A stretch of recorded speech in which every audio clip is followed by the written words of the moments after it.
How Selfies Started. This chapter explains how the selfie phenomenon started. You would have never thought that your learning about selfies would be so informative.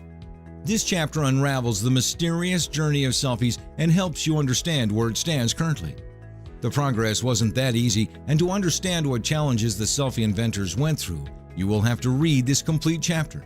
So, buckle your belt for this very interesting journey.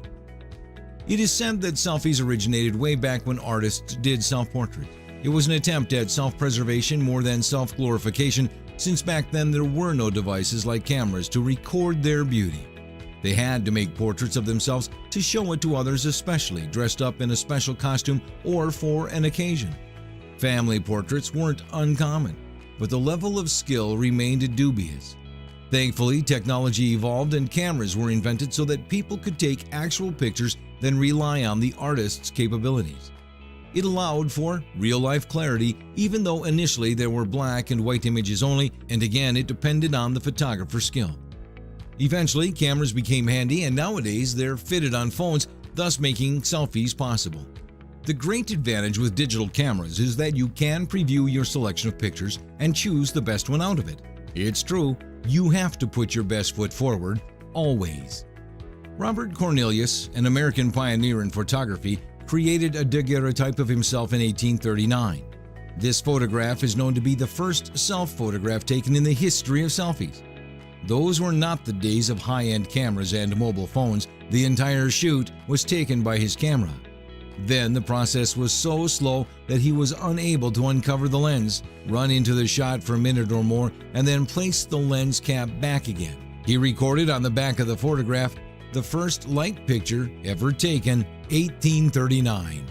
In 1900, the portable Kodak Brownie box camera led to photographic self-portrait capturing to become a more widespread technique. This technique used a mirror and a camera installed on a nearby object or tripod stand while framing the picture through a viewfinder. In 1914, Russian Grand Duchess Anastasia Nikolaevna was one of the teenagers to take her own picture using a mirror. This picture was later sent along with a letter to a friend. In the letter she wrote, "I took this picture of myself looking at the mirror. It was very hard as my hands were trembling." It was but natural then and even now when you are trying to take a selfie. However, with present-day tips, tricks, and technology, and of course practice, people seem to master this art and overcome the nervousness. The concept of uploading group self-taken photographs to the internet, although with a disposable camera and not a smartphone, dates back to a web page created by Australians in September 2001. The uploads also included photos taken in the late 1990s. While in Australia, describing a photograph is said to be the first one to use this term when he took a picture of himself while drunk at a friend's 21st birthday party. While the dictionary editors claim that selfie, a self-portrait photograph, was first used in September 2002 to describe a photograph in a forum posting on the website of ABC, the public broadcaster. The Australian guy's post mentioned, drunk at mate's 21st, I tripped over and landed lip first, with front teeth coming a very close second on a set of steps. I had a hole about 1 centimeter long right through my bottom lip, and sorry about the focus, it was a selfie. This guy called himself Hopi and has posted the now famous photograph while seeking advice about stitches in his lip. Be it for Facebook or for your online profile on a job or matrimonial site, the best pictures of yourself need to be put up, and the level of personal satisfaction and promptness that you get from selfies is close to none. It's a major boon because you can be your own judge and put up what seems most attractive to you. Nowadays, there are camera filters or post-editing softwares that allow for enhancement of the pictures. It's like having Photoshop on your phone, only made simpler and a lot more effective. It's no wonder that nowadays people use all kinds of digital tricks to ensure that they could have pictures taken of themselves in a way that would suit them the most. The practice in history started most notably when Polaroid cameras were invented.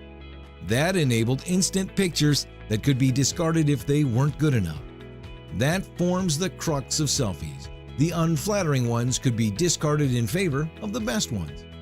The shorter the processing time, the better it is, because you wouldn't want that moment to be lost or that attire not to be captured in the best possible way.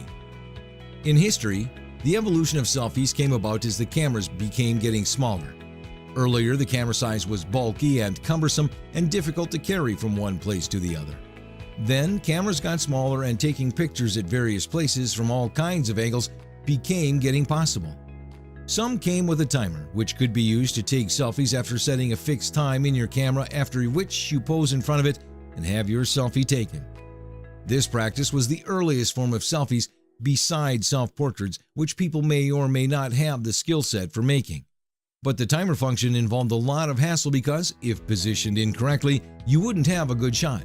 Plus, it had to be zoomed and focused right. The other option would be to hold the cameras in your hands and take a selfie, but for this to happen, the cameras had to be smaller. The technology rose from such Kodak cameras to smaller handheld digital cameras, but it wasn't until the advent of camera cell phones that the camera phenomenon really took off. You didn't have to carry your camera everywhere, but you obviously had to carry your phone everywhere, which prepared you for taking pictures anytime. Cell phones, in comparison, were personal and allowed for selfies at any given moment, without the interference of anyone else. That, coupled with social networking boom, ensured the future of selfies. It became increasingly demanding these days to update your friends and fans about your events, especially looks. Some demand pictures as proof for a location or to brag about being with someone in particular or a set of people. It becomes an important tool because it enables everyone to be in touch with their loved ones and keep them updated on your whereabouts. Regular social media updates are necessary, otherwise people forget about you. Sharing someone's opinion may or may not elicit a good response, but sharing a selfie always grabs the eyeballs and the most likes. Nothing is more popular on Facebook than a profile picture, and what better way to keep changing them than by taking the best possible selfies all the time? Nowadays, you can do it simultaneously with the same phone. The moment a picture is recorded on your phone, with the press of a button, you can upload your picture anywhere you want or email it to whoever you like. With such prevalent use of selfies, it's very important to become skilled at it. Nowadays, it's become an art, and with selfies getting more varied in usage and purpose, it's important to keep yourself up to date with the best selfie-taking camera technology. Some cameras aren't as clear, but you can edit them with the right tools. There are a lot of editing options available, especially on Instagram, which make an ordinary-looking picture something special. The whole look of the picture can be drastically altered. It's all about innovating and trying out different options to become more experienced and skilled in using the best kind of filter or photo editing tool for a certain type of selfie. With practice, it would come instinctively to you with regards to the best look you can have for your selfie. With this knowledge, you can look fantastic all the time and also keep your personality interesting to others. With such importance attached to selfies, one can expect the technology to get better with regards to the resolution and quality. It would only be a matter of time before tiny and very light phone cameras start capturing the best possible selfies with advanced zoom-out features so that the selfies aren't unattractively close, and, of course, with the help of the best post-click filters or image enhancers. The future will only help selfies and perhaps widen the scope by making presentable ID cards or make facial recognition possible for security reasons.